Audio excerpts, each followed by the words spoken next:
Here you go, just take one and pass it on. All right. I guess I need to call this. Yeah, get a roll call for us. And hold on one second, let me go get another battery. Do you mind talking in a mic? No. Okay, sure.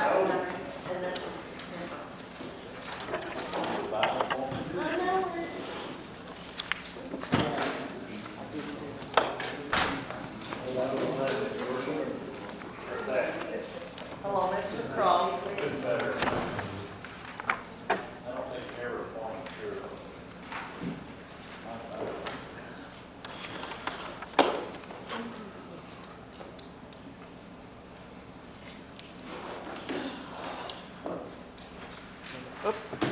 We need two more.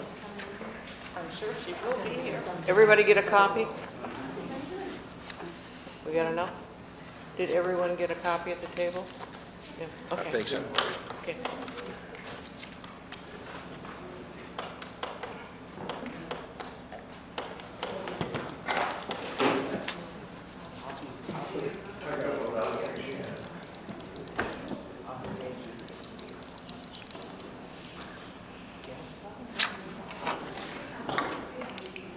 You gotta do voice kind. That's how you talk to each other in a meeting. Oh.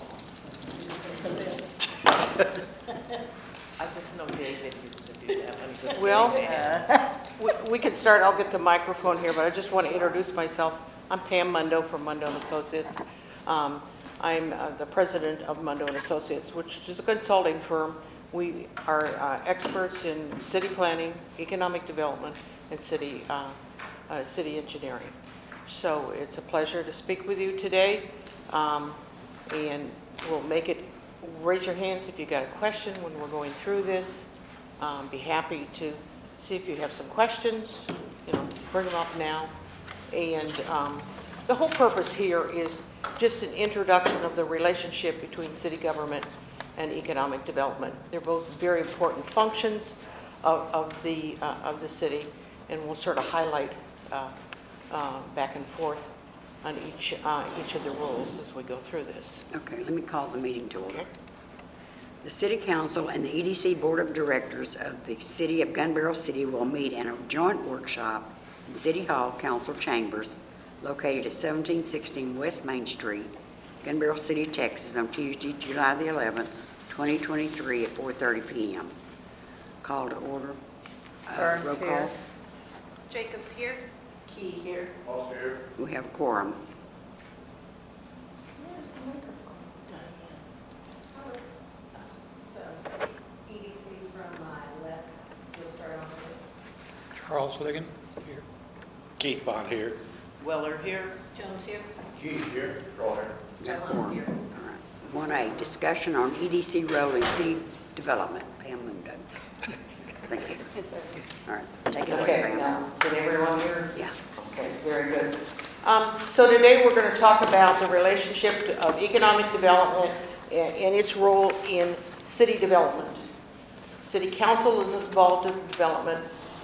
Economic development corporations are involved in development. It's just a little bit of different form there, back and forth. So the first thing we want to talk about is what is economic development. It is really, really very basic. It's attracting new investment, new dollars. It's jobs, creating, retaining jobs. And then it is attracting transfer payments or transfer dollars. That's a new one that has come up, say in the last 5 to 10 years. But transfer payments are Social Security checks that come in from the retired. It's also tourism dollars that come in. Both of those would be very important to Gun Barrel in that you are strongly related to tourism and the opportunity for a great retirement living environment. But economic development is strictly going after new dollars. You know, how can we bring in new dollars? And with Gun Barrel and no property tax, that's primarily your sales tax. So how can you attract new sales tax to the community? How can you attract those jobs, which in fact create more dollars for the community? If you have a manufacturer and an employee is paid $40,000 a year for that employment job, the money that rolls around in the community of that $40,000 rolls around 10 times. It creates 10 times more economic opportunity. That's why we look for jobs in manufacturing. Jobs in retail, if you're paying an employee $30,000 a year, that rolls around about 3 times within the community. This is economic theory that's really easily recognized throughout Texas and the United States, is that it's very important to attract jobs because they in fact then regenerate more jobs and create more income. In terms of transfer payments, we've all recognized, probably more recently than we should, the importance of tourism and bringing new dollars into the community through the tourism, and also the dollars that come from the transfer payments of Social Security and the retirement values. So those are 3 things that, in terms of economic development, that's what you should be evaluating all projects on. Is it going to create new investment? Is it going to create new jobs? Or is it going to attract transfer dollars coming into the community?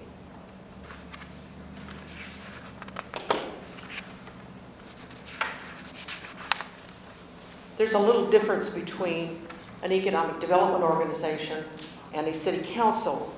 The city council is elected and by the voters. And so they are tuned to the voters. I'm sure all of you are very tuned to the voters at council. And it's very important to remember that in a council city manager government, the whole purpose is to stay tuned to the voters, and the whole purpose of city government is to create codes and ordinances that enrich and enliven the residents, and for the ability to raise taxes to create that enrichment of the community and the well-being of the residents, and then also to create rights of way. If you've ever been in a foreign country and you've seen a little chaos in the development of the cities, things are not square. Intersections often don't occur at 90 degrees. It's a little bit more chaotic in a foreign country because they aren't as careful about government creating the necessary rights of ways so that you can transfer it through the community in a recognized fashion. That applies to water, it applies to sewer, it applies to roads. But government is there to create those rights of ways and also to create codes and ordinances that enrich the community and enrich the residents. Make it health, make it safe. And another thing that's very important that differs from economic development is local government, your city council, is in charge of planning and land development, the control of the land development itself. That is council's purview. They may choose to seek the advice of the P&Z, Planning and Zoning Commission, on the development of land. But the Economic Development Corporation is not necessarily interested in the control of land development. They have another goal, that's creating new income, creating new jobs, and attracting the transfer dollars of tourism and Social Security. So you have 2 different goals there, or 2 different ways in which to look at the task at hand. With a Economic Development Corporation, and we shorten that by just calling them EDOs in the profession. But in Texas, we're blessed. And in Gun Barrel, you're blessed to have the ability to have an Economic Development Corporation. There's other states where all economic development decisions, the decisions of attracting interest payments, the decision of attracting jobs, of trying to go after new dollars, of creating tourism, that's all done by the governor's office. Tennessee, Minnesota, Wisconsin, New York, New Jersey. They're all terribly envious of the state of Texas that gave you, through the Development Corporation Act, the right to locally make the decision of how you want to attract new investment, how you want to attract new jobs. And they gave the cities the right to create 4B corporations, of which Gun Barrel has a 4B corporation. It was created and early on, but you are very fortunate in that you have the local control of those decisions. It makes all the sense in the world if you're a city council person and responsible to the voters, and the voters are saying, we would like certain activities, we need more retail coming into the town so that we can have more sales tax that will generate more capabilities of the city to enlighten and enrich the lifestyle and quality of life of the community. So in terms of economic development, think in terms of it's at the local control. You can make those decisions. The Economic Development Corporation is in charge of implementing the strategic plan. Now, the strategic plan can be developed by the EDC, but it's always approved by City Council. City Council gets the right to set the strategic plan. And the EDC is in charge of the sales tax use, but the creation of the sales tax ability for the EDC to use it is the voters. The voters had an election and created the authority for City Council to set aside a quarter cent for economic development. The things that the EDC does with the sales tax to create economic development, which is again jobs, new investment, transfer payments. The activities are generally very easily defined. You want to do your business retention and expansion. You want to work with your small businesses and help them become stronger. You want to attract new investment because that's a core value of economic development. You want to market the city because you have to compete with every other surrounding city. You have to compete with all other cities in the state of Texas. And you got to compete with all the cities in Arkansas and Mississippi and Oklahoma and New Mexico that are just as interested in the investment as you and your citizens might be. So in terms of small business development, in terms of workforce development, in terms of attracting new investment, remember that you've got to compete for any one of those new jobs and any one of those new investments. You are out there competing at all times.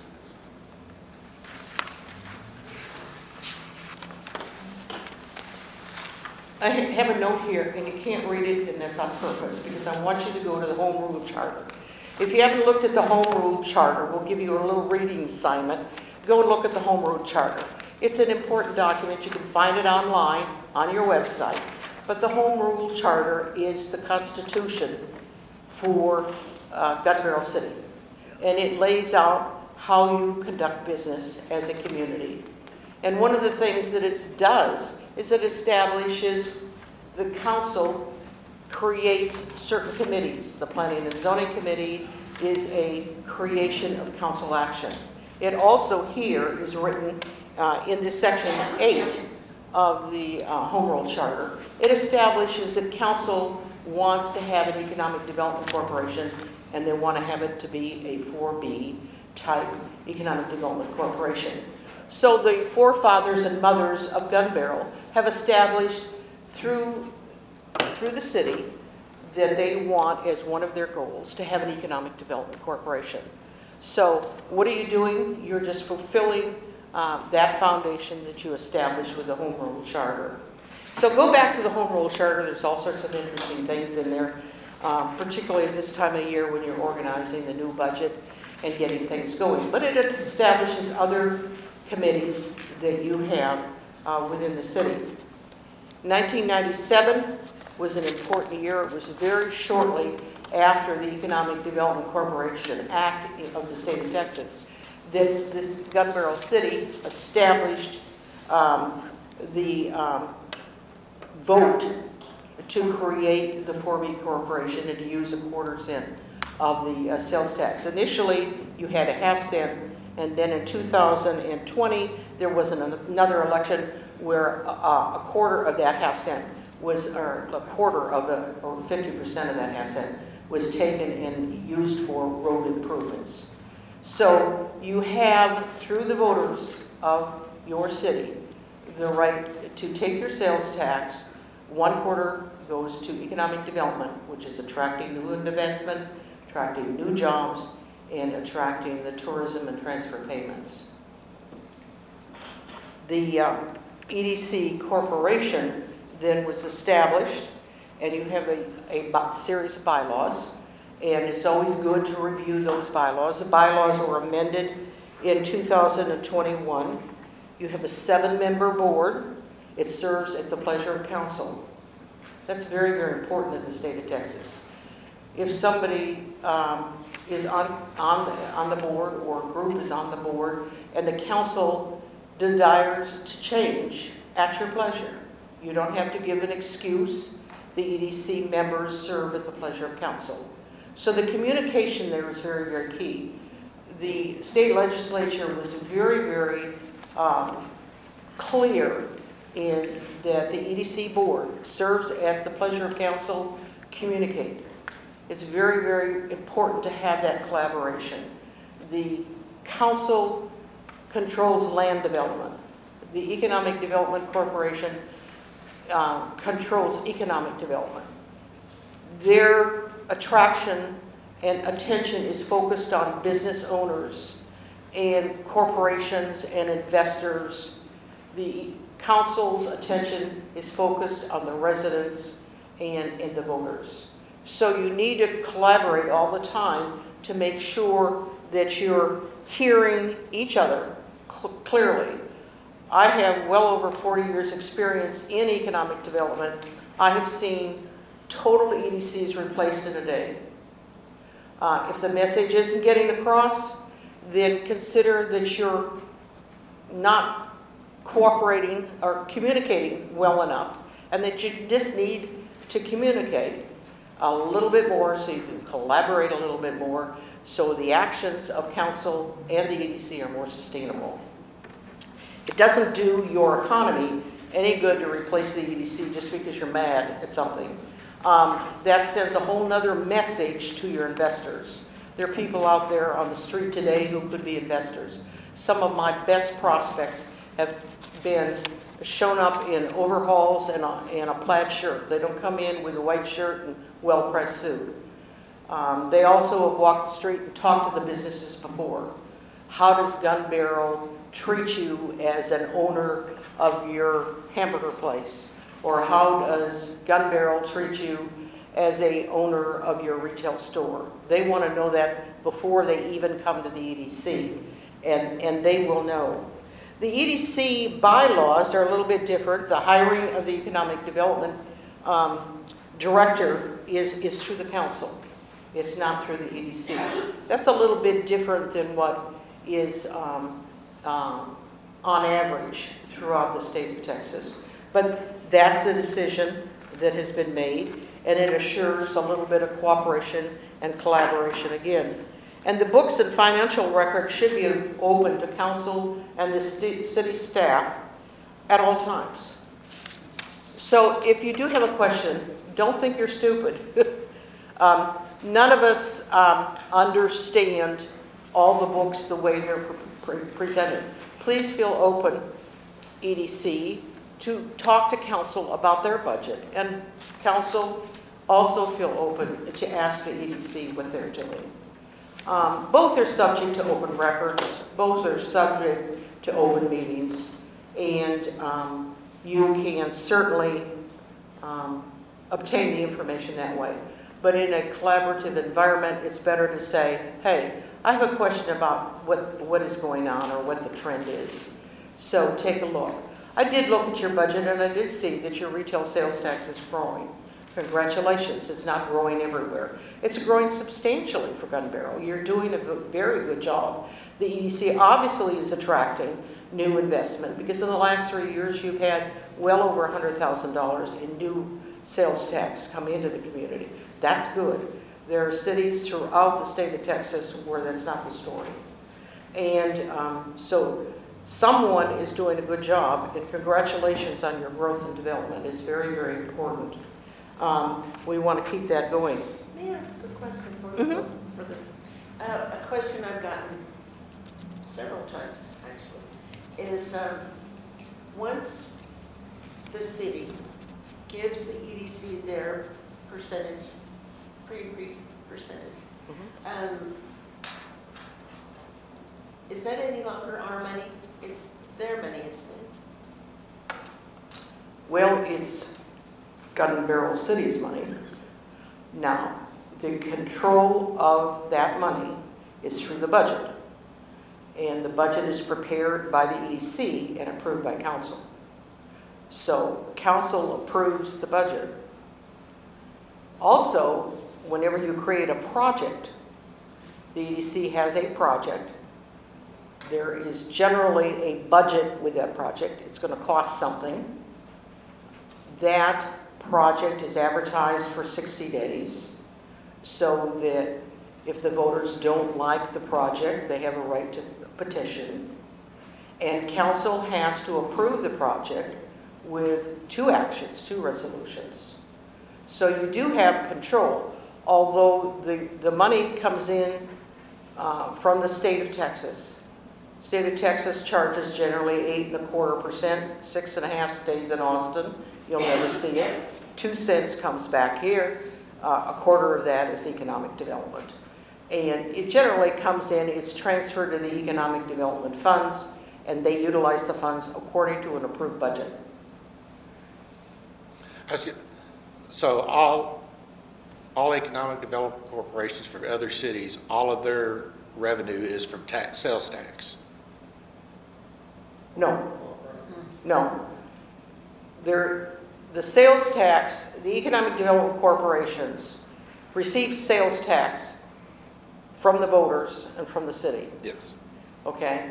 But the economic development corporation is allowed to create income. They're a nonprofit corporation, but they can create income. Okay. They're a business organization.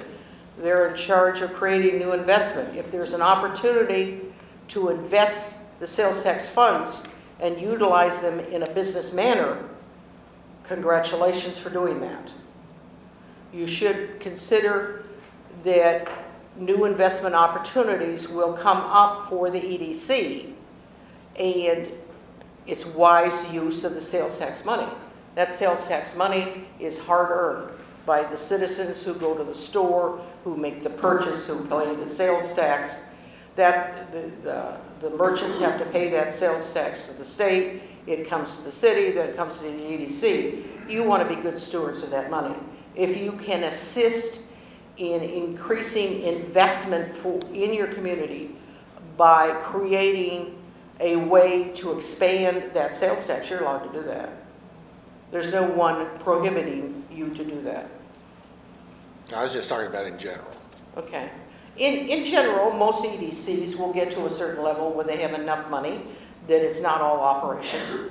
And then they have line items where there's money that can be used to create opportunities through land ownership. An EDC can own land. An EDC can own a building. An EDC can own a building and lease the building out to people and receive rent. An EDC can participate in an investment and receive income from that investment. There's nothing restricting it. An EDC is a corporation, nonprofit, but it's a corporation. The city is local government. Local government can't do some of those things, and that's why they were wise enough to allow us in the state of Texas to create corporations. So you can act like a business. You can do all the things that a general business can do under the Open Records Act, under the Open Meetings Act, under the Corporation Act of the state of Texas. And as long as you do not make a profit, you're fine. So whatever funds you have at the end of the year can be rolled over into an investment such as Textor or Logic, or it can be held in your checking account for the next incentive that you want to have the opportunity. You want to be accumulating funds so that when a top quality investment opportunity comes up in your community and somebody is going to invest $40 million or $60 million in your community, you want to be able to stand up and say, we have a fund here and we'd be willing to participate in some new infrastructure or participate in waiving some of the franchise fees or some other opportunity that the EDC can have. There are very few rules of what you cannot do as long as you create a project, and that project has to be justified with jobs. How many jobs is it going to create? How many jobs are your projects right now going to create? Find that out, because you'll be surprised. Now keep in mind that every time you have a job that's created, like Pier 334 or any of their projects, how many jobs are they going to create? And what's the average salary? And take that times 3 for like a hotel. And that'll create the economic impact that that hotel is going to have on the community. If you have a warehouse building within your industrial park and somebody wants to come in and they want to put in a $10 million metal fabrication facility, and they are going to employ 30 people and pay them $40,000 to $50,000 a year, take that times the number of employees times 10, and that's the economic impact that you're going to have on the community. So you have to always be doing that very simple economic analysis. Your job as an economic development corporation to create jobs, right? How many jobs you're going to create, what are you going to pay them? Your performance agreement will require that they pledge to create those jobs. If not, the money comes back. But not only is somebody going to come and put in a $5 million retail store with equipment and what have you, or a $50 million industrial park, they're going to create jobs. And all of that investment, you just take that times 3 or times 10, and that's the economic turnaround that you're going to have in your community. What determines if the multiplier is 3 or 10? I didn't hear that? What determines if the multiplier is 3 or 10? Times 3 or times 10? The 3 is the retail. The 10 is manufacturing. Okay, just Yeah. making sure. That's why the Economic Development Corporation started out to be, the 4A corporation started to be all manufacturing, because it had the greatest impact. It will have the greatest impact in your community. But then we discovered, oh my goodness, we've got retail, and retail really is having a positive impact in the communities, particularly in Gun Barrel here, where you depend on the sales tax. So that's 3. Now, it's also important to consider, you know, in the tourism, you've got not only your sales tax in the tourism, but you also have the hotel motel tax. So that's something else to add. But if you're going to, for example, there's discussion on the loan in the community of $500,000. The discussion of that right now. And we're aware of that. It's not a secret. I think the citizens are going to vote on that. But what is the economic impact of this development going to be? And I think if you did an economic impact analysis, you'd find that the $500,000 that you're going to loan them is going to be a small amount compared to the economic impact that's going to come into the community as a result. Most hotels hire a lot of people. So you're going to be hiring, you know, you're going to be hiring 50 people, I'm sure, between the hotel and the restaurants. And you got another development on the other end of town. So take a look at the economic impact when you're making a decision of whether this is a good investment decision. You know, you're attracting new dollars, and you're attracting jobs, and you're attracting tourism. That's a triple win. That's a trifecta in terms of economic impact. Now, on the city side, land development, they're in charge of land development. Economic development doesn't even really care. And you shouldn't, because you should be so busy doing your economic development that you don't care. But land development is another thing. And they're in charge of the enrichment of the community and the quality of life. And you don't want a development that's going to damage the quality of life or the enrichment of the neighborhood. And council and the P&Z is responsible for that. But let's just go back and look at the city vision. Why is the Economic Development Corporation acting the way they are? If you'll go to your 2020 comprehensive plan, there's a vision statement. So whoever was on council, they created this vision statement. And it says, and I think that's a pretty good one, Gun Barrel City is the regional center of the Lakeplex, combining a unique sense of place, hometown feel, where residents feel safe, healthy, and active lives. And that's the vision that the community established, Gun Barrel City established with the comprehensive plan. So everything should go back to that. So whatever the Economic Development Corporation or any other entity that aids council in carrying out this vision. This is the city vision. If the council doesn't like it, you can change it. You can have a public hearing and change that. The comprehensive plan on Chapter 6 has some strategies for the Economic Development Corporation. And the comprehensive plan was put together by the P&Z under the advice and counsel of City Council, adopted, and I'm sure the Economic Development Corporation had something to say about this. But these are good, good objectives. Business development, that's that new investment.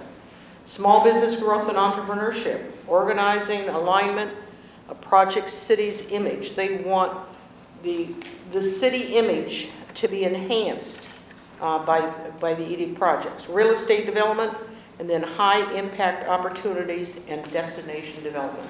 So somebody's who were involved in this with thinking along the lines of creating that vision and through these objectives. And also in 2019, the City Council had a strategic plan. And within the strategic plan, if you read those, both of those, I think are available online at your website. The strategic plan really recommended the comprehensive plan that was created the next year. But within the strategic plan, they had goals of attaining a healthy and vibrant community and enhancing livability. But they also wanted to diversify the economic base, elevate the tourism opportunities, enhance infrastructure, enhance transportation. Sounds like a lot of economic development activities and ways to spend your money. So in terms of the role that the Economic Development Corporation has to serve council, they're quasi-independent, but quasi-independent because they serve the pleasure of council. But council has to be cognizant of the councils that came before them that established the plans. And if the plans aren't within your vision, then seek out your staff to help you update the vision. And it will happen. Things will change. But in terms of city development, the EDC should be planning to participate in all of that planning activity. Get involved with a comprehensive plan and the strategic plan. Look at those things often. When you're establishing your budget every year, take a look at that through the EDC's eyes and make sure that you're meeting the needs of the city council. In terms of marketing, you're always competing. Gun Barrel is competing with everybody. You're blessed with a lake. You're blessed with a lake attitude. You're blessed with tourism. Take advantage of that stuff. There's a lot of dryland cities in Texas.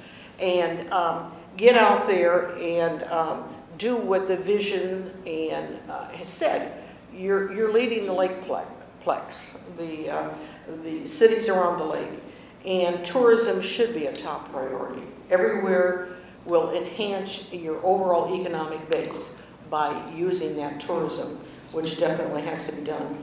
In terms of the design, just make sure that whatever economic development tools you have, that you're utilizing them to enhance your strengths, which is your lake and recreation and things about the community that attract people here, and that you overcome any weaknesses you may have. You're not flatland. Everything isn't 90 degrees. You're not Kansas. You've got a lake. Things can't always be nice and square. There's some wetlands. You know, there's some things there that you may have to deal with in terms of water and sewer that are unique. But make sure that the Economic Development Corporation is using its funds to overcome those weaknesses so that you garner the strength. You know, foster holistic approaches to capture. I'd also like to add something too. You know, the competition is a huge thing. We share one lake, but we have many cities. Dallas and Fort Worth don't share it. They don't share a lake. They don't share anything like that.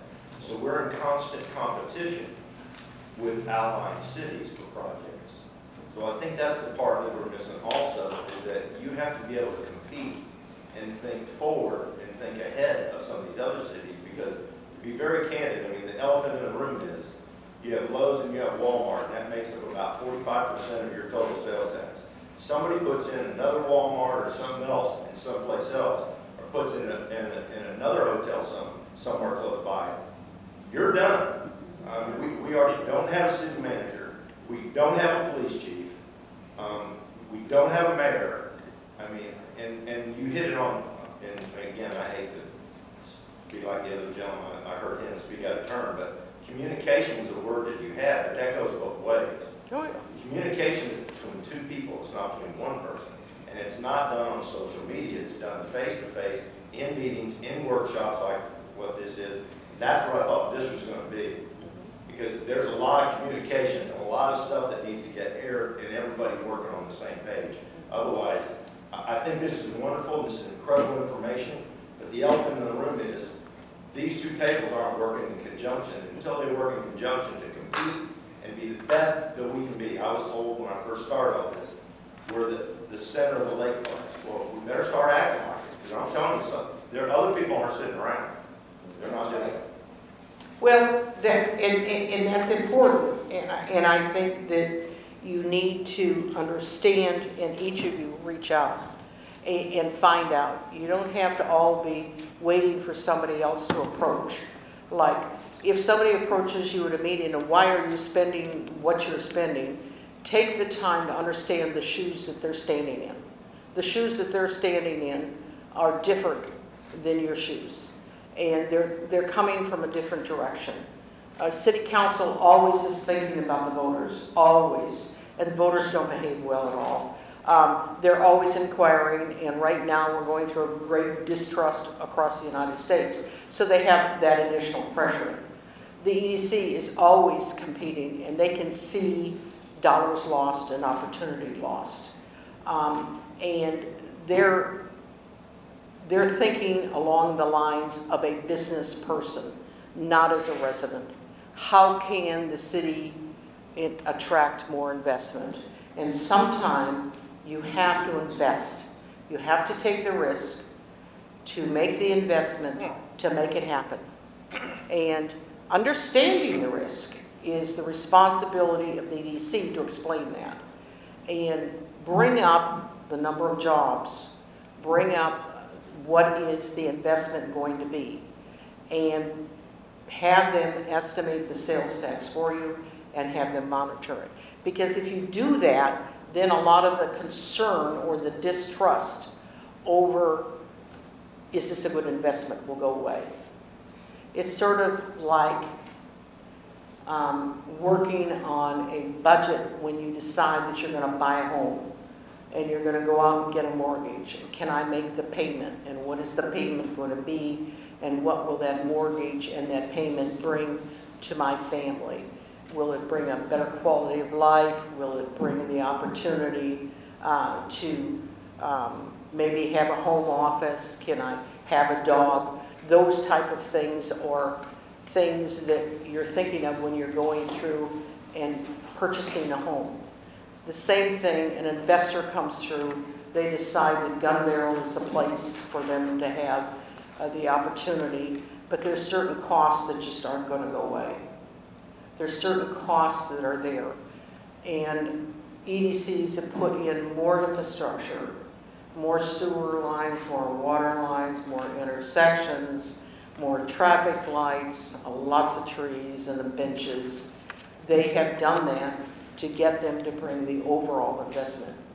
If you think of the number of jobs that are going to be created and the hundreds of thousands of dollars that those jobs will create, and the fact that they will take a substantial portion of their revenue or their income and spend it in Gun Barrel on sales tax items, that's very important to overcoming the fact that you have to make the investment. But if you don't make the investment, somebody else down the road will do it. Ask Fort Worth, speaking of Fort Worth, when they lost the manufacturing plant for Tesla, the batteries that went to, I don't know, Kansas or somebody, forgotten. I mean, they were sore and they groused about that for years. Dallas lost the Boeing manufacturing facility when the chairman of the Boeing facility in Seattle decided he wanted a sailboat up on Lake Chicago. So, you know, when you lose something, you really, really learn what it is. You learn the pain of having lost, but you learn why the investment was so important. And you have to give the EDC enough room within their laws to make those decisions on the investment. You can always challenge them. It's okay to ask them why they're doing what they're doing. But in most cases, most EDCs, with the advice and counsel of their attorney, have all the right to behave as a business.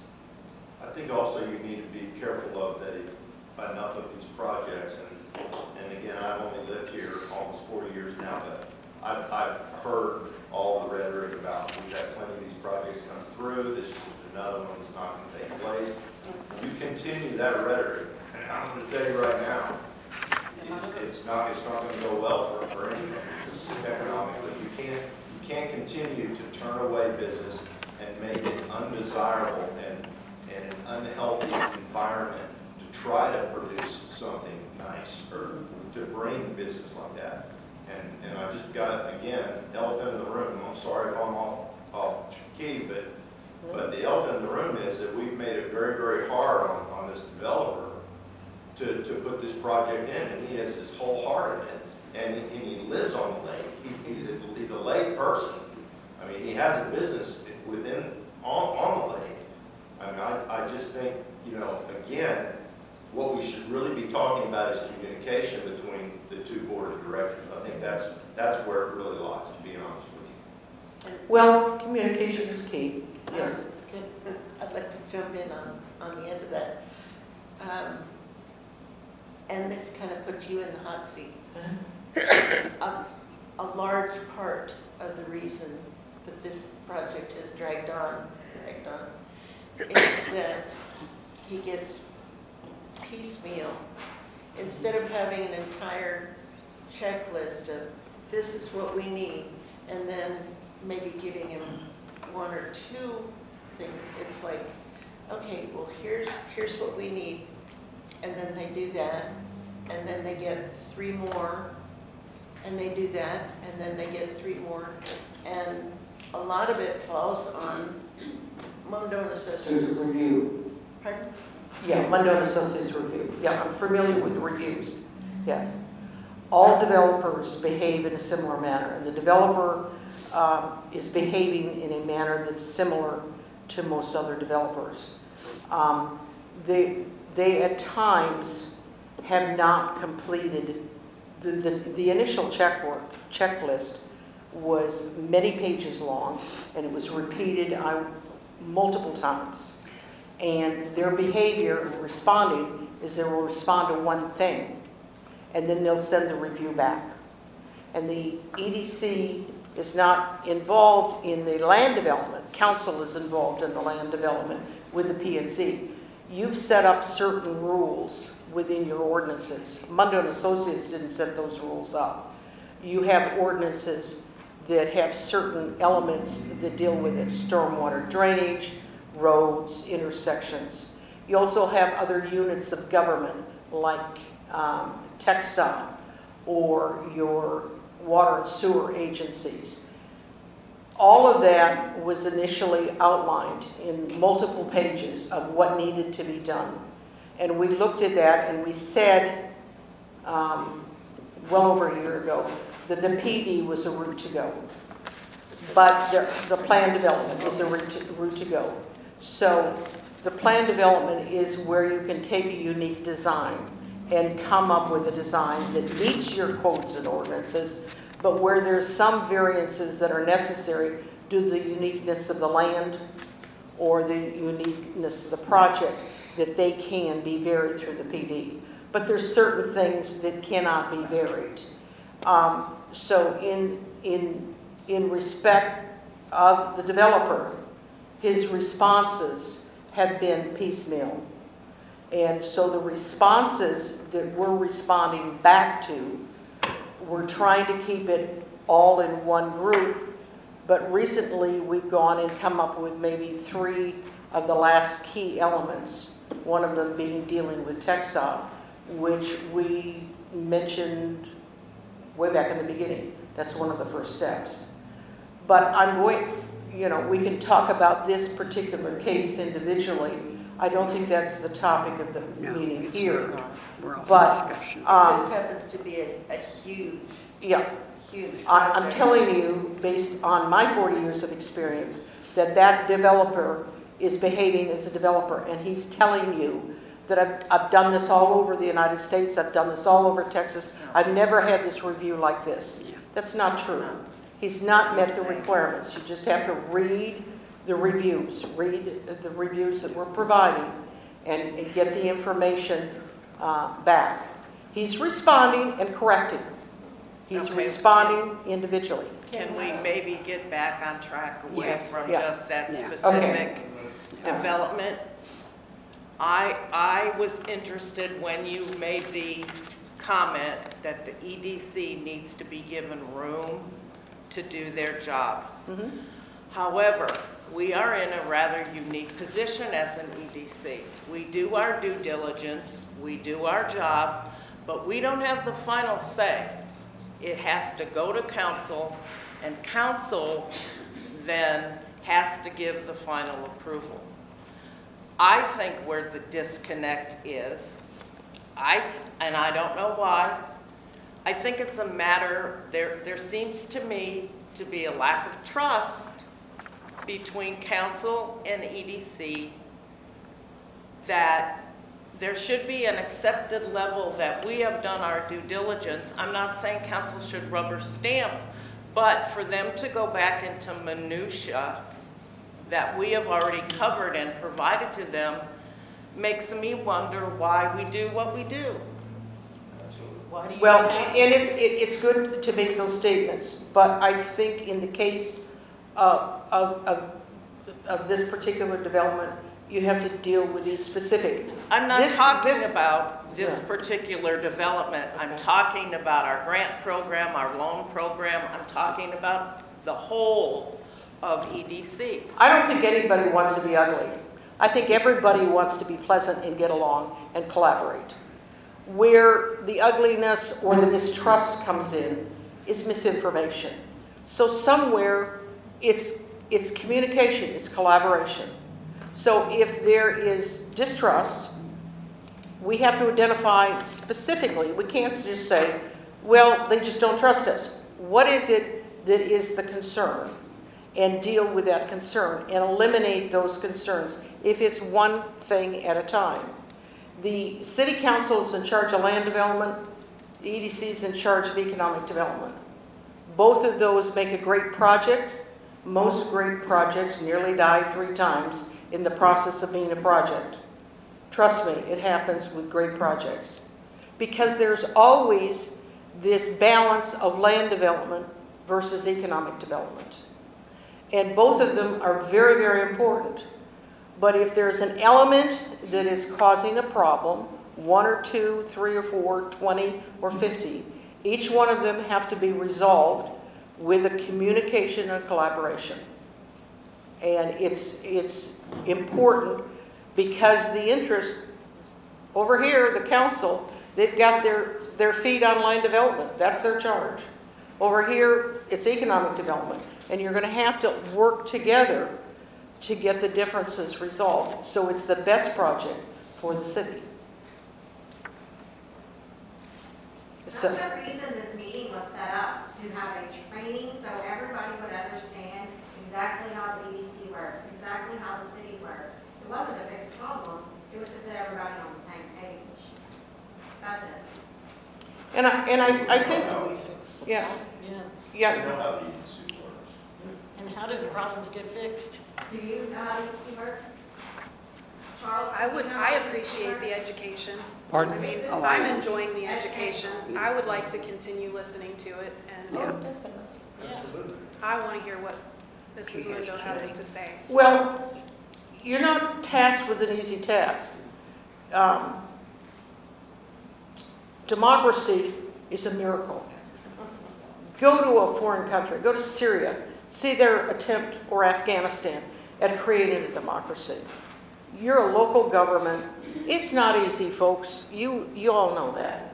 It's made up of a lot of individuals, a lot of individual goals and visions. That's why you have vision statements. That's why you have a comprehensive plan. That's why you have a strategic plan. Your EDC looks at that and they think that they're going ahead and doing that, and all of a sudden, whoa, we've got to have a turnaround for the fire department. Well, yes, you do. Because there's all those people staying in that hotel, and there's all those people in that restaurant. And that's the fire code. The council adopted the fire code. Now, if it becomes the point where you can't deal with that, then the two of you need to sit down and discuss that cul-de-sac. Not this or that, or dog or cat, just discuss that. Is that going to be one of the variances going to be offered? So those are design considerations in any development, absolutely any development. I've only been on the council for 2 years, but one of the things that I've noticed, and I don't think we're unique about this, the big companies that are going to come here, or Maybank or anywhere else, are going to go there.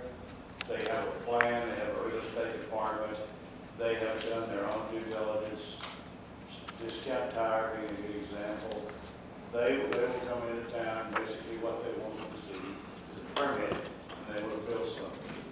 This is going to continue to happen. What he's saying is that if there's a Home Depot built up the street here in Maybank, it's going to have a significant impact on our sales tax. Probably the biggest threat to this city is, quite honestly, Maybank and their rapid growth and their ability to attract an Atwoods, things that are going on up there now. So how do we compete with that? Basically, it's going to be very hard, but I think the big companies are going to decide where they're going to go. And I've talked to people at the Bronx. They have a real estate division.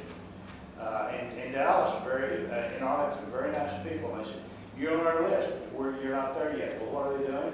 They're building new Bronx in places that are really rapidly growing. Melissa, Bonham, up in that area, they're building new ones. So is HEB. We lost HEB down here on the corner of Main in 198 because they couldn't put a real estate package together. Now maybe there is going to be another grocery store come in here that will fill that void. But I think we're going to be faced with this all the time. The big companies will come, they will do their thing, and what we're faced with, really, I think, east of 198 is the lack of infrastructure out there for water and sewer. We have a city that, Governor City goes all the way to 175, so what I argue, and I tell people, I really view the city as 5 stoplights between 945 and 175. So we have to look at our long-term goals here, and it's going to require not only cooperation with the EDC, but the water people and everybody else. Water and sewer is going to continue. It's going to really be a major problem east of 198 in the near future. We don't control either one. Can I ask just, can you explain under strategy, foster holistic approaches to capture the available assets of the city and the prospects? Holistic? Yes. You have to look at a project at more than just the brick and mortar. What approaches can you create that will attract new investment? He was just saying, you're short of infrastructure over there. So the holistic approach is that maybe you have to have some long-term goals of providing the additional water and sewer lines. Yes, it's somebody else's water and sewer line, but the EDC can invest in that. So maybe one of the approaches that you should examine is not only tourism and work down here on the lake, but back over there in the flatland where Atwoods would probably locate. Maybe the EDC should extend a sewer line. It may cost you $100,000. It may cost you $500,000. But if you look at the amount of land that can be developed there, around that, maybe the $500,000 is a small bucket into which you can put a large amount of multi-million dollars of large big box buildings. They can be sales tax oriented, can be data oriented, can be warehousing. So the approach of retail sales tax in this commercial area and the tourism is one thing, but the holistic approach is take a look at other visions.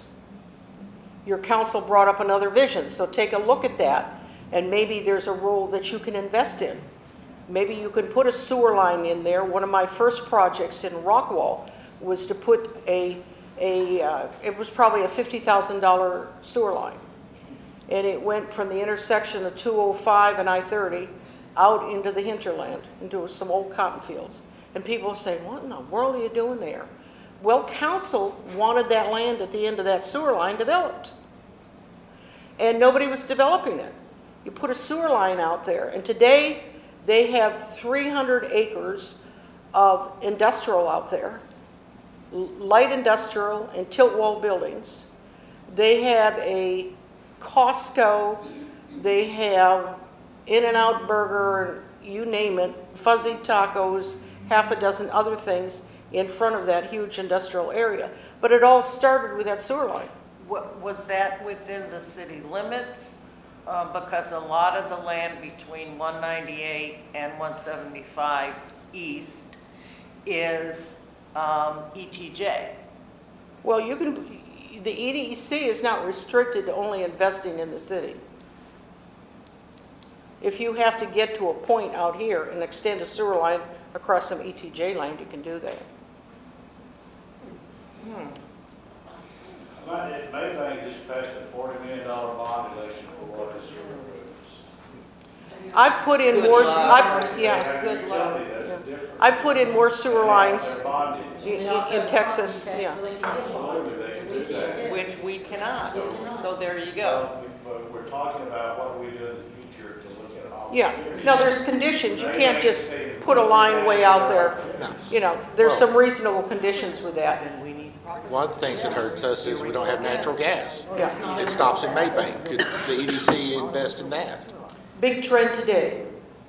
If you got some junk land, former dump property that doesn't work very well, cities are taking wasteland that they have and they're putting in solar fields, and they're selling that land is selling that back and selling the electricity back to the utility companies. So there's all sorts of opportunities that these EDC can get involved in. But listen to some of these wild ideas that might be something that would change the total direction that you have going. But before you say you can't do it, check, because most likely in the state of Texas, you can. In September, ETJs are really going to change because the new legislation was passed and signed by the governor that's going to make a significant impact on ETJs. Yes. The city's really control. People can opt out of it. However, landowners are rational. So I always say landowners and business owners are pretty rational. And they can see the dollar lines. If you're going to put a sewer line out to somebody's property, make sure you ask them to come into the city, because their land value quadruples immediately. But voluntary annexation is always allowed. But expanding sewer and water is helpful. Now, we could go on for forever and ever, and we could hear some of the concerns and the complaints.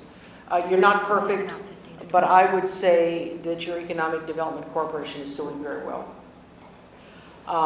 You have some complex agreements.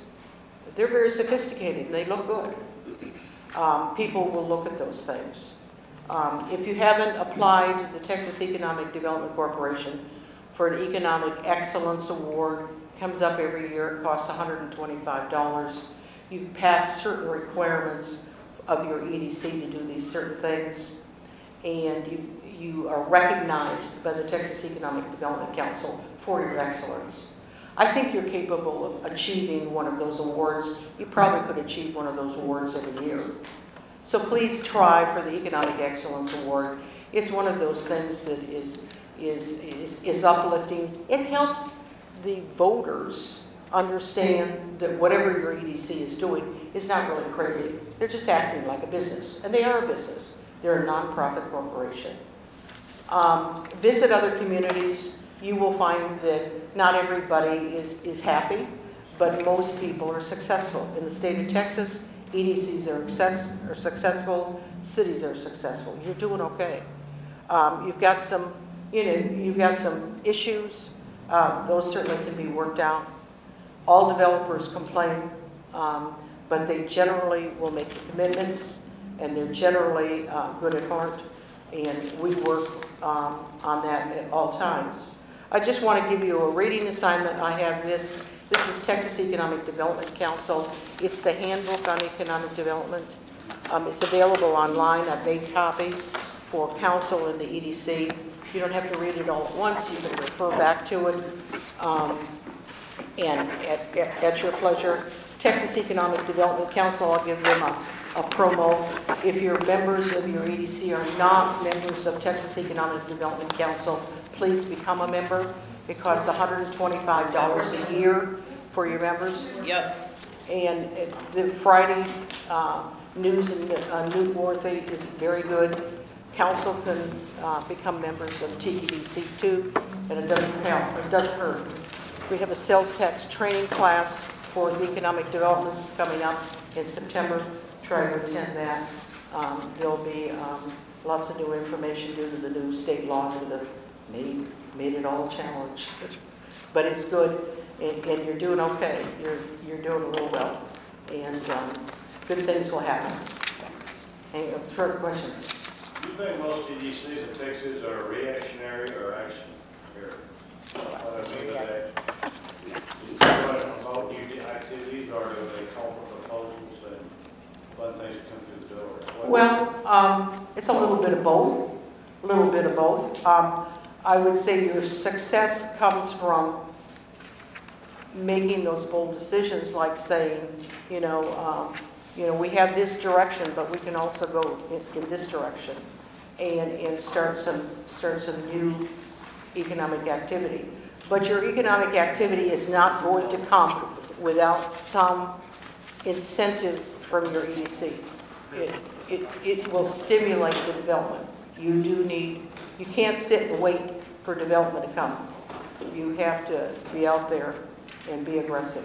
I believe we won the local awards last year, right? Did you? All right, very good. Very good. Well, congratulations. Good. Any other questions? I have a question that probably, I'm hoping you have an answer. I don't know if you do or not. A lot of what we see on social media and what we hear in the meetings is negative. Do you have any suggestions on how we can turn that around and let the citizens see that this really is a good thing? Well, EDC is a really good thing for our city. The negativity on social media is always going to be there. It's almost uncurable. It's just a freewheeling thing. But you can participate on Facebook and other social medias and continue to talk about the good things that are happening.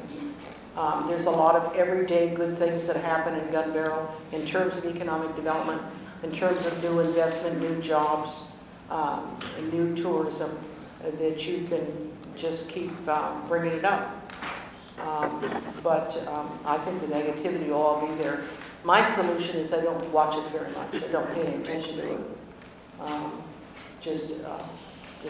It's just going to be there. But go ahead and do your job. You know what your task is. It's new investment, new jobs, new tourism. You've got land development. You know those jobs. Those are big jobs. You got a lot to do. And it's not easy. It's never easy. If it was easy, there'd be a lot more people that want to serve on the boards. And it's tough. But you're doing a good job. Comparatively, I work all over the state. Comparatively, you're doing real well. You're growing. Your sales tax is growing. You know, just talk about that. Your population is growing. Your sales tax is growing. There's cities that are losing both. So just, you're doing okay. And we just went through a horrible pandemic, and you're coming out of that. And there's a lot of good news here that you need to brag about. A lot of good news. The lake's filled up. Yeah. We got water. So I've heard statements made that says that an EDC should be 80% proactive and 20% reactive.